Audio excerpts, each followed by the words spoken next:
मनुष्य में कितने भाव होते हैं, किंतु वो वही करता आता है जो अब तक करता आया है, और यही उसकी सबसे बड़ी भूल। यदि आपको उदाहरण दूं तो एक ग्वाल है जिसने बालपन से एक ही कार्य किया, गैया को चरा, दूध निकाल, उसे जीवन भर वही मिलेगा, केवल दूध। किंतु सोचिए, जब यही दूध किसी हलवाई के पास जाता है तो वो उसका मावा बनाता है, माखन बनाता है, भिन्न भिन्न प्रकार की मिठाइयां बनाता है, ही बनाता है।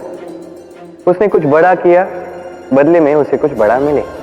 स्मरण रखिएगा, यदि आप वही करते आएंगे जो सदैव से करते आए हैं, तो आपको वही मिलता आएगा जो सदैव से मिलता आया है। कुछ नया करने का प्रयास कीजिए, कुछ भिन्न करने का प्रयास कीजिए, स्वयं को संवारने का प्रयास कीजिए, स्वयं को सज्ज कीजिए, कुछ नया कीजिए। स्मरण रखिए, यदि आप कुछ ऐसा करेंगे जो कभी किसी ने नहीं किया, तो आपको कुछ ऐसा मिलेगा जो कभी किसी को नहीं मिला। तो नए प्रकार, नए प्रयास से नए कर्म का पालन कीजिए, नई सोच को अपने भीतर जागृत कीजिए, क्योंकि यही सोच सच बनकर आपके सामने आएगी। सागर मंथन हम सभी जानते हैं ये कैसे हुआ और इससे क्या क्या पाया गया।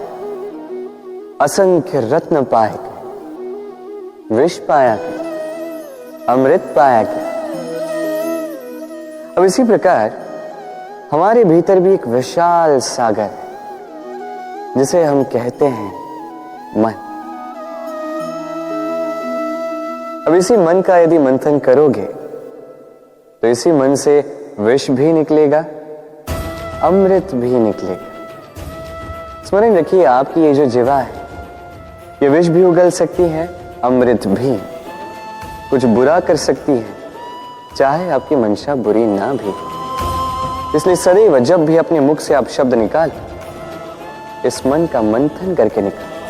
पादुकाएं, खड़ा हो, हमारे जीवन में कितने महत्वपूर्ण होते हैं।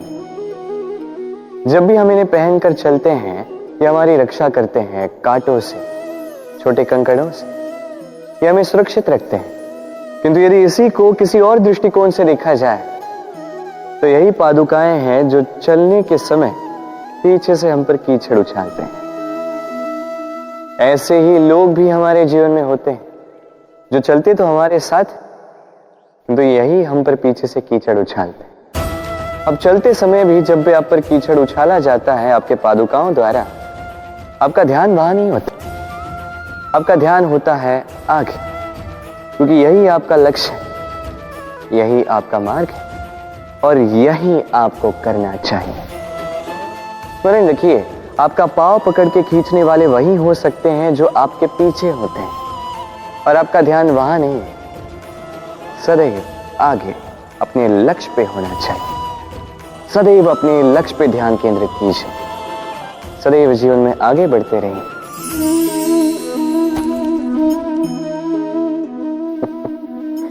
क्या आपने कभी किसी वृक्ष पर पत्थर फेंके हैं? आज नहीं तो बालपन में कहीं कभी ना कभी तो फेंके ही होंगे। आज भी बालक यही करते हैं। किंतु क्या कभी आपने सोचा है कि क्यों उन्हीं वृक्षों पर पत्थर फेंके जाते हैं जिन पर फल लगते हैं? कोई साधारण या फलहीन वृक्ष हो तो उस पर इतने पत्थर नहीं फेंके जाते। कारण सरल है, हमें खाने होते हैं फल। अब उन्हें प्राप्त करने के लिए हम पत्थरों को फेंक कर उन्हें प्राप्त करने का प्रयास करते हैं। अब दूसरी ओर वृक्ष जो है वो इन पत्थरों के रूप में विरोध को सहता रहता है, फिर भी वही बना रहता है जो सदैव से था, वही फल हमें देता रहता है जो सदैव से देता आया है, और इसीलिए वो हमारे लिए मूल्यवान होता है। स्मरण रखिएगा, ऐसे ही जीवन में आपके कई लोग आएंगे या कदाचित अभी होंगे भी जो आपका विरोध करते हैं, जो आपके जीवन में संकट लाते हैं, आप पर आरोप लगाते हैं, किंतु आपका ध्यान वहां पर नहीं होना चाहिए। क्योंकि एक महत्वपूर्ण बात है जो आपको स्मरण रखनी है, उन्हीं वृक्षों पर पत्थर फेंके जाते हैं जिन पर फल लगते हैं, जो मूल्यवान होते हैं। अब इसे देख रहे हैं? अब सोच रहे होंगे कि ये इतना कैसे उलझ गए। वो इसलिए क्योंकि मैं इस धागे को अच्छे से समेट कर नहीं रख पाया। फिर इसके दो छोर आपस में उलझे, उलझते गए उलझते गए उलझते गए और फिर देखिए एक ऐसी गुत्थी बन चुकी है कि मैं समझ नहीं पा रहा हूं कि इसे सुलझाऊं कैसे। स्मरण रखिएगा, किसी लंबे धागे को यदि अच्छे से समेट कर नहीं रखोगे तो वो उलझ जाएगा। अब इसी प्रकार हमारे जीवन में होती है हमारी जीवा, हमारी वाणी। यदि इस लंबी जीवा को आप समेट कर नहीं रखोगे तो केवल कष्ट पाओगे। अपनी वाणी, इस पर नियंत्रण रखो, सदैव लाभ पाओगे। इसे देख रहे हैं आप तो जानते ही होंगे ये क्या है। ये बड़ी ही विचित्र वस्तु है। ये है कोयला। मैं इसे विचित्र इसलिए कह रहा हूं, सोच के देखिए, यदि ये गर्म हो और आप इसे पकड़ लो तो ये आपके हाथ जला देगा। यदि ये ठंडा हो और आप इसे पकड़ लो तो ये आपके हाथ पर कालिख लगा देगा। अर्थात कोई भी परिस्थिति हो, ये किसी भी रूप में हो, चाहे गर्म हो चाहे ठंडा हो, ये किसी न किसी रूप में आपको हानि अवश्य पहुंचाएगा। इसी प्रकार होते हैं बुरे लोग, बुरी संगत, कोयले की भांति। चाहे आप कुछ ना भी करें, चाहे कुछ भी हो, तभी यदि आपके समीप रहे तो किसी न किसी रूप में कहीं न कहीं से आपको हानि पहुंचेगी ही पहुंचेगी। इसलिए अपने जीवन में सदैव इस संगत का चयन सोच समझ कर कीजिए। मनुष्य कितना शक्तिशाली होता है, उसमें कितना सामर्थ्य होता है, वो कितना प्रतिभाशाली होता है, ये कदाचित बताने की आवश्यकता ही नहीं है। आज के समय में सभी जानते हैं कि मनुष्य क्या कुछ नहीं कर सकता। मनुष्य चाहे तो सब कुछ कर सकता है। मनुष्य यदि चाहे तो मत्स्य की भांति जल में तैर सकता है। मनुष्य यदि चाहे तो हिमालय का शीश झुका सकता है। मनुष्य यदि चाहे तो सागर से रत्न निकाल सकता है। मनुष्य यदि चाहे तो आकाश में पक्षियों की भांति विचरण कर सकता है। मनुष्य चाहे तो सब कुछ पा सकता है। ज्ञान, संपत्ति, परिवार, सफलता, सब कुछ। यदि कुछ है जो वो नहीं पाना चाहता तो वो है उसका दोष, उसकी भूल। मनुष्य इन्हें कभी नहीं पाना चाहता, किंतु जिस दिन मनुष्य अपने दोष को प्राप्त कर ले, अपनी भूल प्राप्त कर ले, उसे स्वीकार कर ले और उसे सुधारने की ओर अग्रसर हो जाए, उसमें सफल हो जाए, उस दिन वो सही अर्थ में मनुष्य कहलाएगा। उस दिन वो मुक्त होगा। भूलें सभी से होती हैं, दोष सभी में होते हैं। उसे स्वीकारें, उसे सुधारने का प्रयास करें, जीवन में और आगे बढ़ें। इस डाली को देखिए, इस सुंदर पुष्प को देखिए। इस डाली की सुंदरता है ये पुष्प, और इस पुष्प का सहारा है ये डाली। अब सोचिए, यदि इस डाली से इस पुष्प को तोड़ा जाता है तो चाहे जो कुछ भी कर लो, पुनः जोड़ नहीं पाओगे। अब यही यदि हमारे जीवन में होता है, हम मनुष्य, हमने यदि कुछ पा लिया तो उसकी रक्षा करते हैं। यदि उसे खो दिया तो हम दुख से भर जाते हैं। अब पुनः आते हैं प्रकृति की ओर, देखते हैं प्रकृति हमें क्या सिखाती है। अब यदि ये पुष्प इस डाली से टूट जाता है और यदि ये डाली सबल रही तो कुछ ही समय में कुछ और नए पुष्पों को जन्म दे। अब यही हमारे जीवन में भी होगा, अवश्य होगा। यही प्रकृति है। और इसलिए जीवन में जो आपने खो दिया उसकी चिंता ना करें, जो पीछे छूट गया उसकी चिंता ना करें।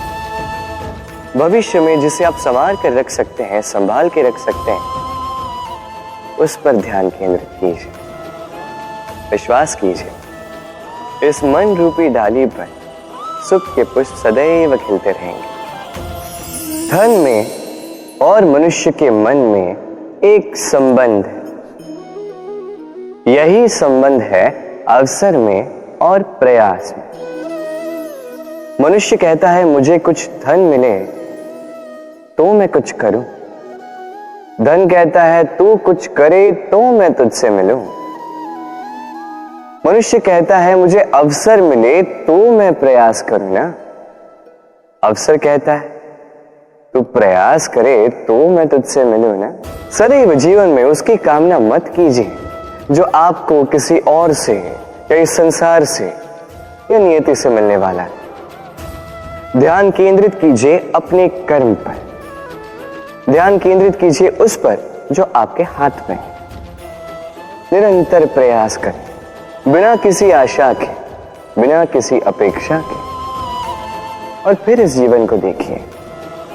चाहे वो सफलता हो, चाहे वो सुख, चाहे वो धन हो, चाहे हो अवसर,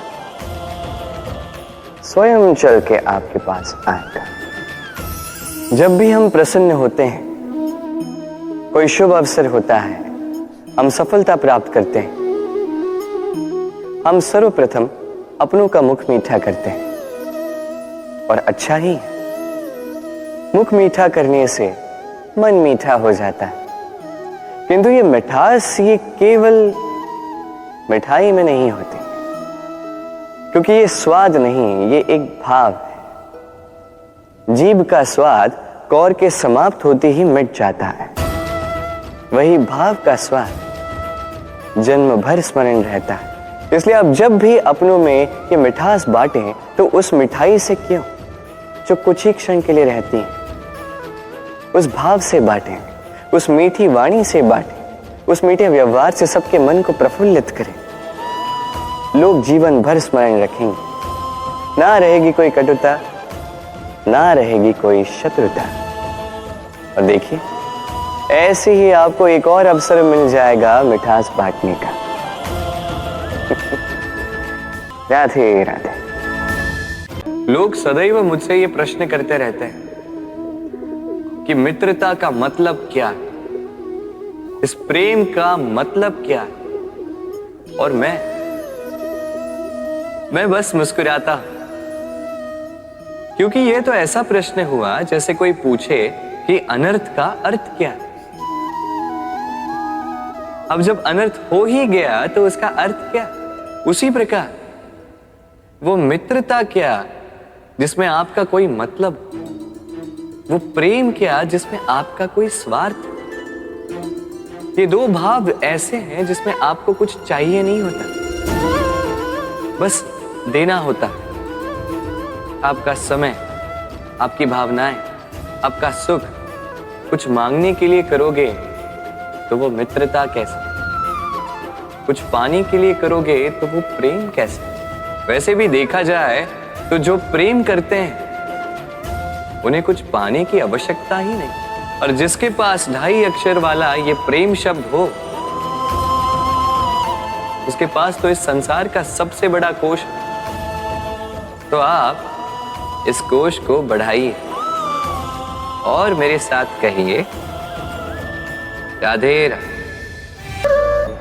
मनुष्य जब जन्म लेता है और मनुष्य जब इस संसार को छोड़कर जाता है, इसके मध्य का काल जीवन कहलाता है। और इस जीवन में संघर्ष तो करना ही पड़ता है, कभी शिक्षा के लिए, कभी काम के लिए, कभी वास्तविक युद्ध करना पड़ता है। किंतु इस संघर्ष का सामना करने के लिए प्रकृति ने हमें एक और गुण भी भेजा, प्रयास। कभी किसी छोटे बालक को देखा, न कुछ बोल पाता है, ना कुछ समझ पाता, किंतु अपने घुटनों के बल पर समस्त आंगन नापने का प्रयास करता, खड़ा होता, गिरता, फिर खड़ा होता, और अंततः वो चलना सीख ही जाता, क्योंकि वो अपने मन से नहीं हारता। जीवन में युद्ध क्षेत्र कई आएंगे, कभी कभी हार का सामना भी करना होगा, किंतु हारता केवल वो है जो मन से हार जाता है। इसीलिए कहते हैं युद्ध रणभूमि से पहले मन भूमि में लड़े जाते हैं।